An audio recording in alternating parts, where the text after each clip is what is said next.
मसीह में हमारा उद्धार हमें यह एहसास कराता है कि हम उसके बिना कितने भ्रष्ट और खोए हुए हैं।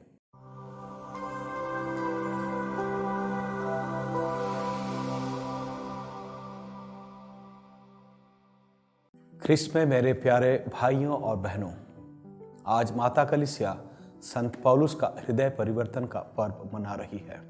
इस त्योहार के माध्यम से हमें 3 बातों को सीखने के लिए मिलता है। पहला, ईश्वर किसी को भी बचा सकता है, यहाँ तक कि विश्वास के सबसे बड़े विरोधी को भी। हम समझते हैं कि पौलुस, जिसका नाम उस समय साउल था, उन लोगों का उत्पीड़क था जो प्रभु यीशु मसीह का अनुसरण करते हैं। हम प्रेरितों के अध्याय 9 में पढ़ते हैं कि वह इसी प्रकार के और एक कार्य के लिए दूसरे स्थान पर जा रहा था, लेकिन प्रभु के पास उसके लिए एक योजना था। जो उसके निकट आता है, परमेश्वर उसे बचाते हैं, लेकिन उन्हें जब ईश्वर बुलाता है तो उनको उसका उत्तर देना जरूरी है।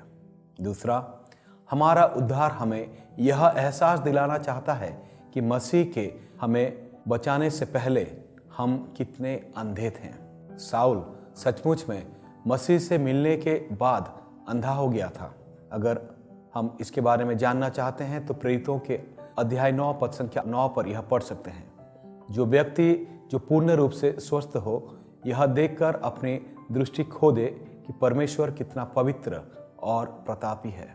सच तो यह है कि जब भी हमें ईश्वर की एक झलक मिलती है या हम उन्हें देखते हैं तो हम उनकी महानता की तुलना में अपने छोटेपन को पहचान लेते हैं। हम उनकी पवित्रता की तुलना में अपनी गंदगी देखते हैं। हम उसकी धार्मिकता की तुलना में अपने अधर्म को पहचानते हैं। मसीह में हमारा उद्धार हमें यह एहसास कराता है कि हम उसके बिना कितने भ्रष्ट और खोए हुए हैं। जैसे ही वह हमारी आंखें खोलता है, हमें एहसास होता है कि हम पाप से कितने अंधे हो गए हैं। तीसरा, हम किसी चीज से और किसी कारण के लिए बचाए गए हैं। हम प्रेरित चरित्र के अध्याय 9 में पढ़ते हैं कि कैसे पौलुस को बचाया गया। यहाँ ध्यान दें कि परमेश्वर ने उसे किसी चीज से बचाया और उसे एक नई दिशा दी गई कि वह किसी कारण के लिए बचाया गया था, यीशु के बारे में प्रचार करने के कारण। यह हम सभी के लिए समान है जो मसीह में है। उसने हमें वह करने से रोका जो हमें नहीं करना चाहिए। अपने पुत्र के प्रायश्चित बलिदान के द्वारा परमेश्वर ने हमें पाप और पापमय जीवन से बचाया। जब परमेश्वर ने हमें पाप और शैतान से बचाया तो उसने हमें पवित्रता, स्वयं और स्वर्ग के लिए भी बचाया।